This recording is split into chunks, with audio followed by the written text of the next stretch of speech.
y ayudar a sanar mi linaje materno y mi linaje paterno.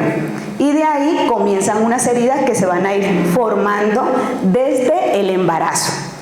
Y eso es algo que es importante. Como padres de familia no nos debemos sentir culpables porque casualmente nosotros no tenemos ese conocimiento. Ya ustedes lo pueden transmitir. Si tienen un familiar que está en embarazo, ya le pueden decir, ve, hazte cargo, transfórmate, sánate, haz lo que tengas que hacer para que cuando tengas tu embarazo no hagas cosas que de pronto vayan a hacer más difícil el embarazo. Sin embargo, siempre va a haber una herida. ¿Por qué? Porque se necesita para ser una personalidad, punto. Entonces, todos los seres humanos tenemos una herida infantil, ¿vale? ¿Para qué nacemos? Para vivir una experiencia humana. Todos, a diferencia de lo que normalmente la gente piensa, que somos humanos para vivir una experiencia espiritual, eso no es real. Todos somos seres espirituales que vinimos a vivir una experiencia humana para poder tener esos aprendizajes desde la experiencia y trascender el conocimiento al alma. Y esa alma la trasciende a sus universos paralelos, a sus yoes, y así crecen todos al mismo tiempo. Entonces es importante comprender esa parte, ¿vale? Porque queremos ser espirituales. No, lo que necesitamos es vivir la humanidad. Comer, dormir, tener sexo, pasarla rico, disfrutar, gozar. Eso, para eso vinimos, para hacerlo. Y no es para estar echando camándula, ni para estar rezando, ni para estar, con el perdón del Padre, ni para estar creyendo que tengo que meditar todos los días para ser humano, porque no es real. Es venir a vivir la experiencia de la humanidad, que es trabajar, que es comer, que es relacionarse con todo lo que trae ese ser humano. Entonces, cuando nosotros nacemos, requerimos tres cosas importantes. El oxígeno. ¿Cómo lo hacemos? Cuando sale, que a veces la enfermera o el médico le pega para que pegue el grito, el llanto, ¡pum!, la primera bocanada de aire, oxígeno. Sin oxígeno te mueres. Segundo, alimento. La teta de mamá, que no le puede dar la teta, el tetero. Si no te alimentas, te mueres. Y tercero, el amor. ¿Cómo? Con las caricias, con la mirada, con el contacto del ser humano. Pero ¿qué sucede? Cuando por situaciones de la vida no podemos hacer eso, o no lo hacemos de una forma correcta, vamos a generar ciertos comportamientos que van a generar heridas, emociones, pensamientos y acciones que se van a repetir a lo largo de toda la vida. Entonces, la palabra, y ustedes, pues, hay un libro que a mí me gusta, que me lo leí cuando yo tenía 16 años y siempre lo mando, es Los 4 Acuerdos. La palabra tiene poder. Tú puedes ser impecable con la palabra. Una palabra se puede convertir en un hechizo, en una brujería, y eso es una interferencia. Si tú le pones, uy, esta vieja me cae mal, y va con una carga de odio o de emoción negativa, eso es un hechizo.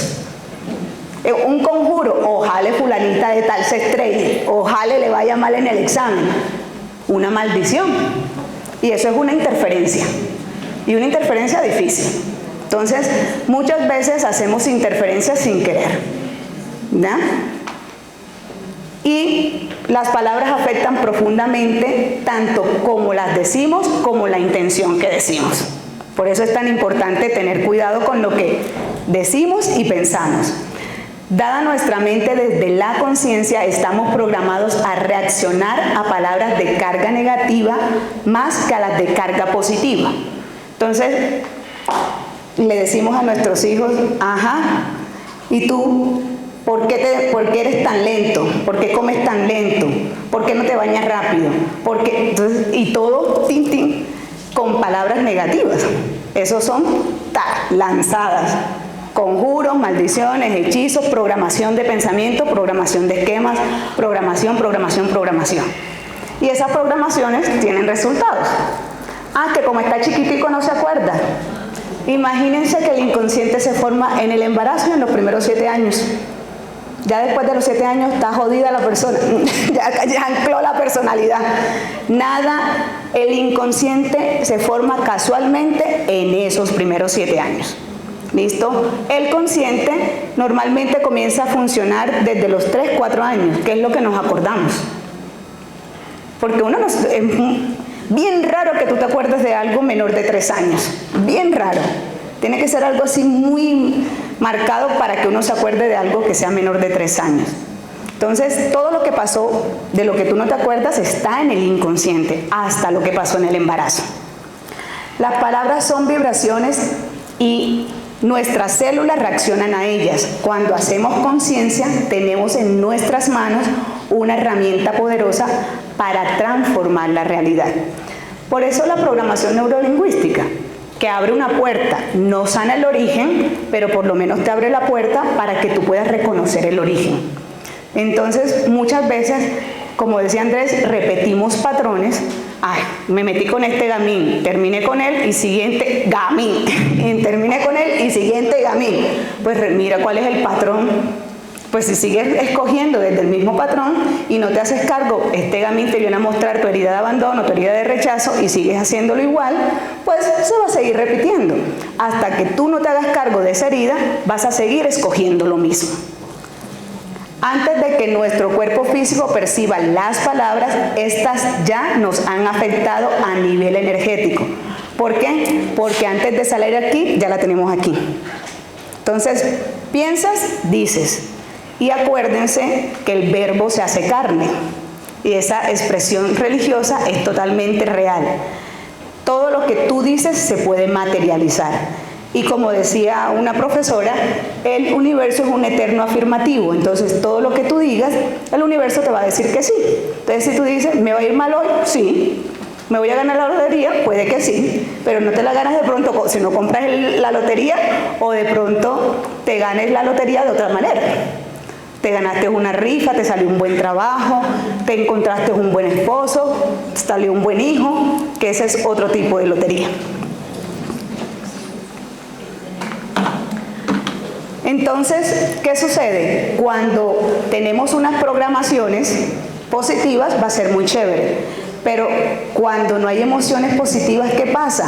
Eso va a generar una carga emocional, y esa carga emocional va a generar un anclaje en el pensamiento de ese niño que se está formando.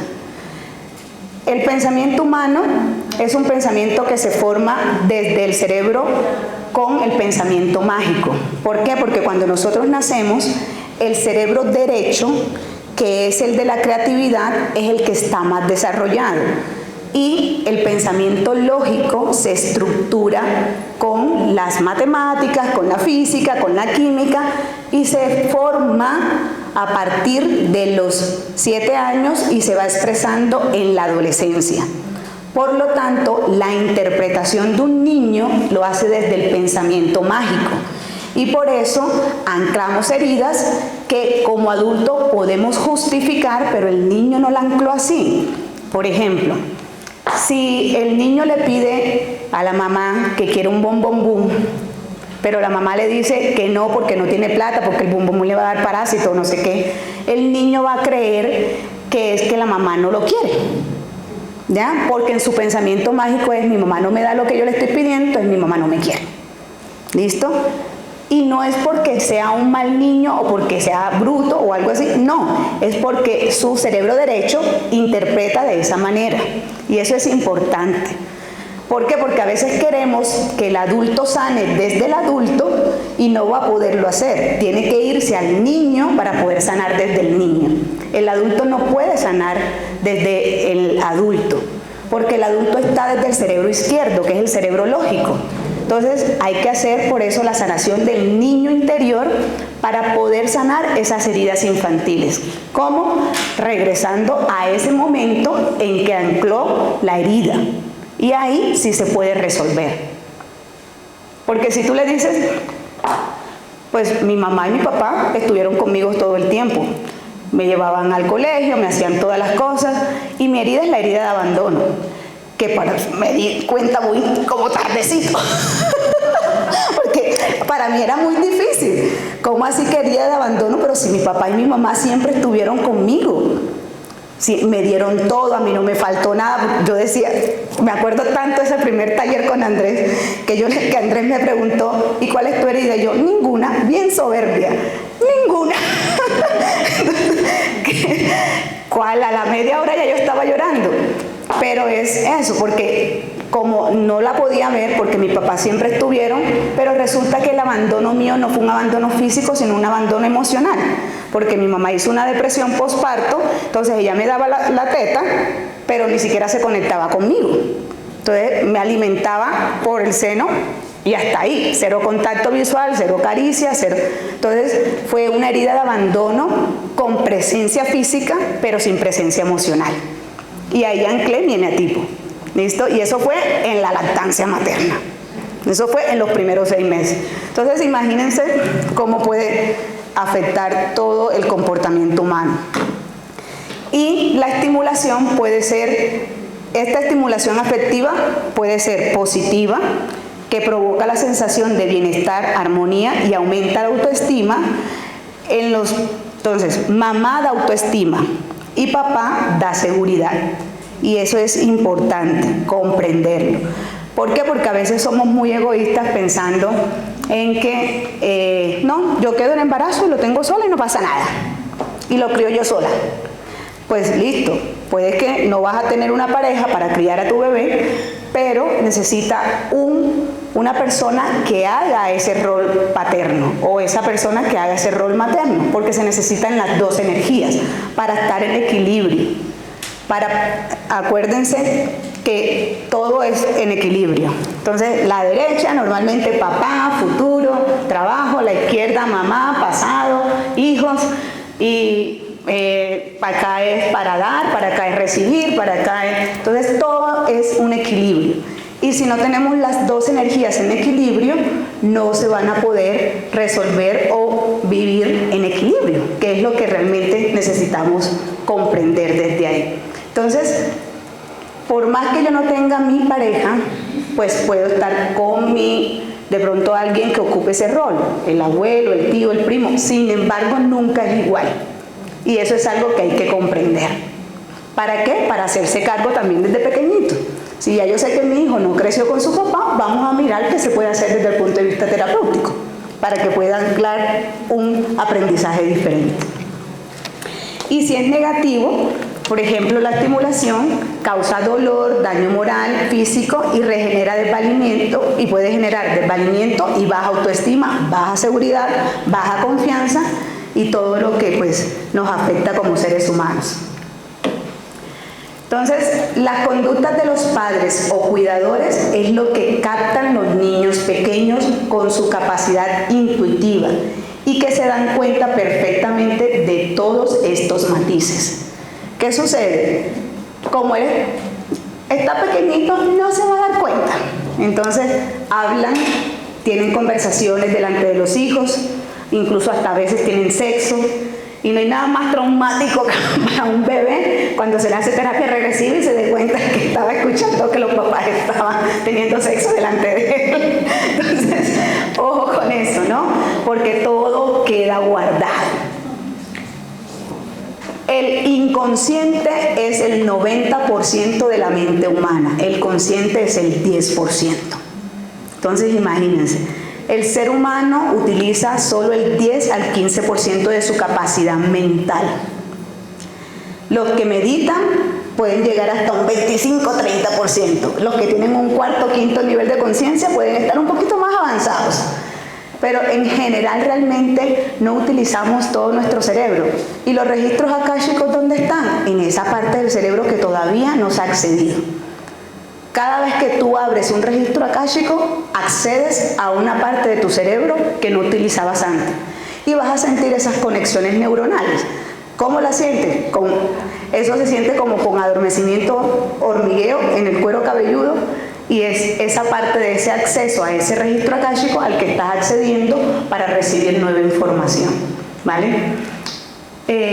Entonces, esta estimulación afectiva sigue siendo indispensable en la vida adulta, aunque sea sustituida por formas de comunicación menos íntima y más socialmente estructuradas y aprobadas.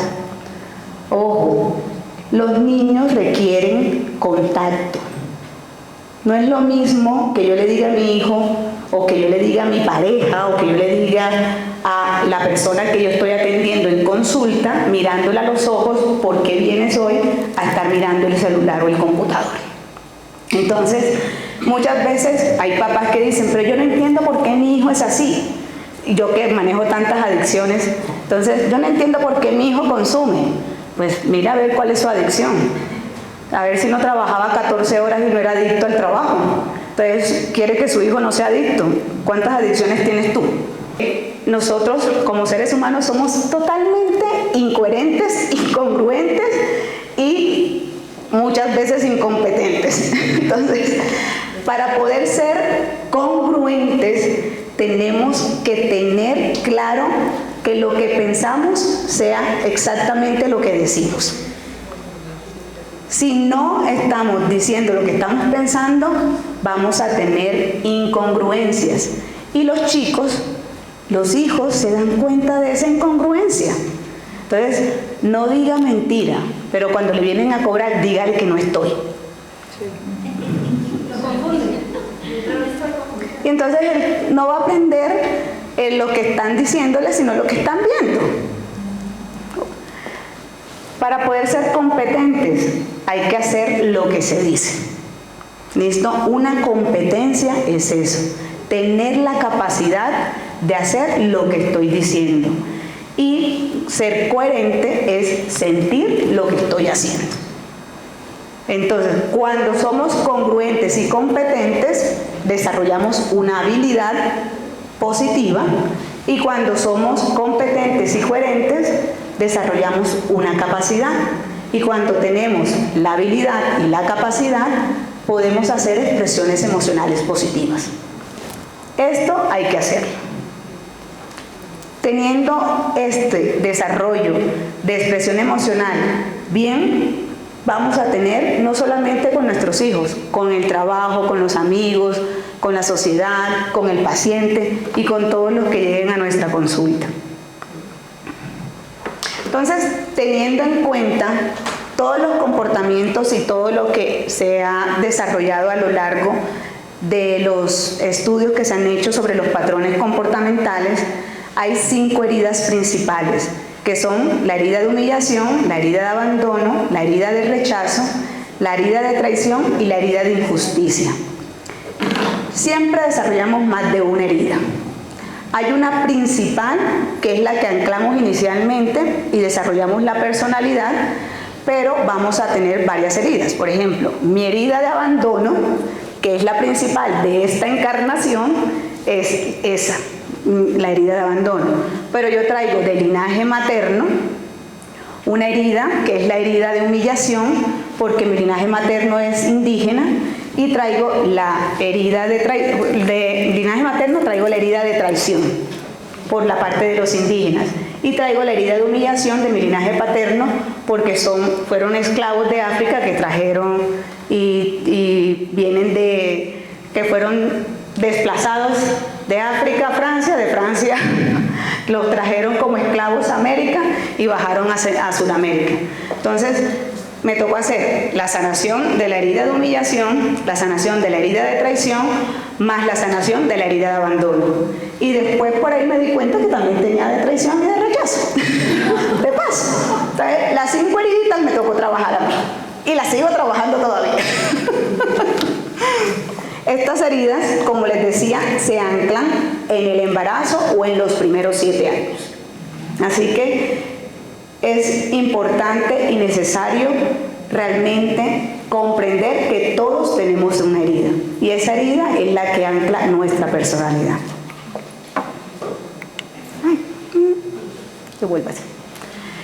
Entonces, la herida de humillación se crea cuando el niño siente que sus padres o cuidadores lo desaprueban y critican todo el tiempo, incluso hasta cuando lo ridiculizan, afectando esto directamente su autoestima. ¿Y qué hace este niño? Es el niño que se va aumentando de peso, que va aguantando, que se va callando, que va siendo gordito desde chiquitico y va creciendo y se va engordando más. Y cuando están grandes son los adultos que se olvidan de ellos y hacen todo por todo el mundo. Por eso lo que decía Andrés, es el que come más mierdita. Ese es parte de los codependientes. Exactamente. No pueden estar solos, siempre están con alguien. Y siempre están en pro de alguien o de algo. Entonces, es la mamá, que es la mamá de todo el mundo. Entonces, es la que no come su plato de comida, sino que le sirve a todo el mundo y ella no se come. No se aparta su porción buena, sino que come lo que haya, lo que quede, lo de la sobrita. Entonces, es ese. Tienen una personalidad dependiente y están dispuestos a hacer cualquier cosa por sentirse útiles, valiosos y validados por los otros. Entonces, si la miraron mal o lo miraron mal, se pone mal. Si lo miraron bien, se pone contento. Pero se va disociando y ahí genera un montón de enfermedades que realmente afectan mucho su parte física, ¿no? Porque casualmente estos son los que más desarrollan obesidad, síndrome metabólico, hipertensión, diabetes, hígado graso, etcétera, etcétera, etcétera. Y enfermedades autoinmunes. Dificultades para expresarse como adulto sano y saludable, y en muchas ocasiones se especializan en ridiculizarse a sí mismos como mecanismos de defensa. Entonces, el que comienza a echarse el chiste de que yo soy gordito porque así ruedo más rápido, llego más rápido, hago más cosas, y soy gordito pero sabroso. Entonces comienzan a ridiculizarse a sí mismos para que no le dé tan duro que otro lo ridiculice. La herida de abandono. Se puede sentir un abandono cuando sentimos que nuestros padres o cuidadores del sexo contrario al nuestro son muy distantes, fríos, secos y en algunos casos inaccesibles emocionalmente. Realmente puede ser por cualquiera de los dos. Sí, en mi caso fueron los dos. Porque depresión postparto de mi mamá, y mi papá estaba estudiando en la universidad, entonces ni modo, no estaba en la casa. Se crea la dependencia emocional cuando una persona tiene unas carencias afectivas importantes, las cuales intenta llenar o cubrir con otras personas de una forma desproporcionada y patológica, hasta desadaptada, causando muchas veces ansiedad, desasosiego y hasta relaciones dolorosas. Entonces, a lo largo de toda la vida, para no generar la herida de abandono, ¿qué hice yo? Me sobreestimulé, coeficiente intelectual, soberbia intelectual. Tengo no sé cuántos estudios, no sé cuántos diplomas, y lo hacía desde esa herida. Para que no me abandonaran, estudié muchísimo. Entonces era la mejor estudiante, la hija que no daba problemas, entonces me sobrecargaba de todo, me quedaba callada, no decía nada. Eso es súper importante. Muchas veces se puede dar incluso cuando nace el hermanito, que a veces se siente traicionado, o cuando papá traicionó a mamá y yo lo vi, o cuando mamá traicionó al papá y yo lo vi, lo sentí, y vi cómo mi papá o cómo mi mamá sufrieron. Entonces puede ser que me hayan traicionado a mí directamente o que hayan traicionado a alguien que yo quise. La sensación de traición que se crea en la infancia provoca en la adultez una sensación de desconfianza hacia los demás. Constantemente nos decimos que hay que estar alertas por si nos vuelven a traicionar, ya que no se puede fiar de nada. Entonces, no falta, y eso llega mucho en consulta, no doctora, es que ¿para qué confiar en los demás si todo el mundo termina traicionándote? Pues obviamente, si lo sigues diciendo, el universo te va a decir que sí, y te van a seguir traicionando. Entonces, todos los maridos que te busques son infieles. Pero ves a sanar tu herida de traición de infancia, porque si no, no te va a llegar ninguno fiel. Esa risa. Protegernos de nuestro principal miedo es importante. Volver a sentirnos traicionados es el principal miedo. Entonces es necesario realmente hacer el trabajo de la herida de traición. Y pues uno de los mecanismos es tener el control. Entonces es esta mujer súper controladora o este hombre súper controlador, celoso, obsesivo, y que piensa que, mejor dicho, que si estoy hablando, que si no estoy hablando, que si hice, que si no hice, que si salí, que si no salí. Entonces se vuelven realmente muy controladores. De que piensa mal y acertarás. ¿Cuántos de aquí no tienen esa creencia? Tienen altas expectativas o exigencias en algunos casos. Por ahí unas risas nerviosas. Nos estás traumatizando a todos. Es que todos tenemos toda la herida.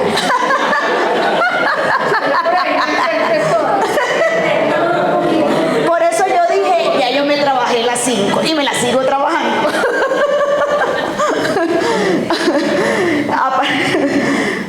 Tienen altas expectativas y exigencias, en algunos casos inalcanzables, convirtiéndolas y perpetuando la sensación de traición. Aparece un sentimiento de tristeza sin razón cuando se sienten solos. Creen que siempre tienen la razón, son exigentes, tajantes al hablar e incluso crueles. Y como se creen tan perfectos, ellos no tienen que ir a terapia. Todo el mundo tiene que ir a terapia menos ellos. Entonces son los que van más tarde a terapia.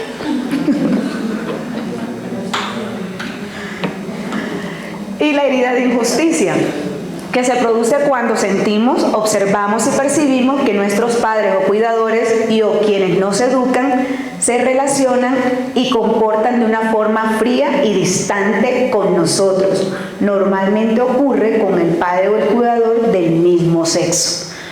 Y esta herida es súper frecuente en nuestro país.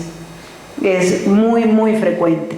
Entonces, se muestran inflexibles, con rigidez frente a la aplicación de las normas que imponen. La educación es autoritaria y en ocasiones se percibe hasta con falta de respeto. Bueno, esta era la herida más frecuente antes, ahorita ya no. Ahorita como no se les puede, con la nueva educación ya esta herida se ha superado un poco más. Entonces ya los chicos de hoy en día no tienen tanto esta herida. Eso para nosotros.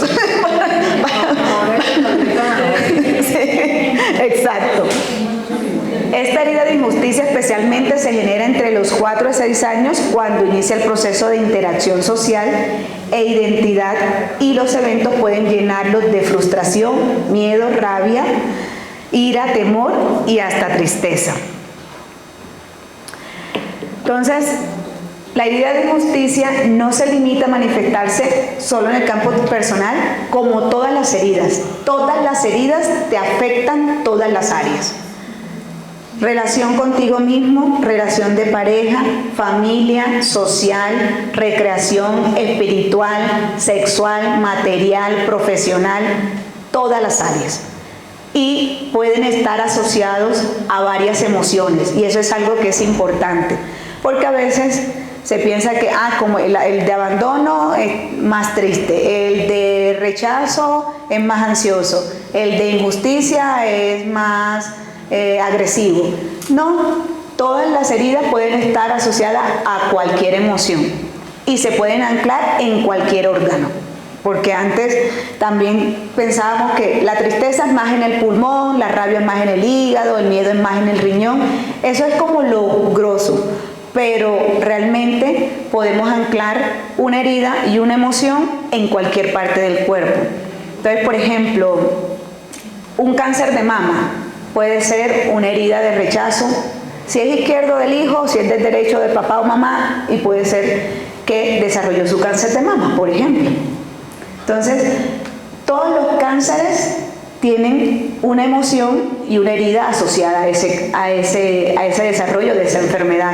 Y por más que tú le hagas quimioterapia, medicamentos y todo eso, si no resuelves la herida, el cáncer avanza. Entonces, siempre hay que ir a resolver la herida emocional, la herida psíquica y la emoción asociada a esa herida para poder tener un buen desenlace de cualquier enfermedad.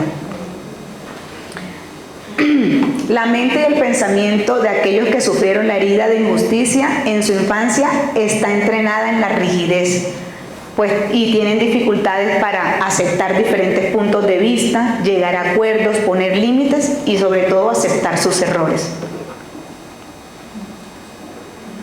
Pueden generar comportamientos autoexigentes, superordenados, con alto nivel de perfeccionismo, requieren sentirse importantes, toman opiniones como verdades absolutas, son apegados a la honestidad, al respeto y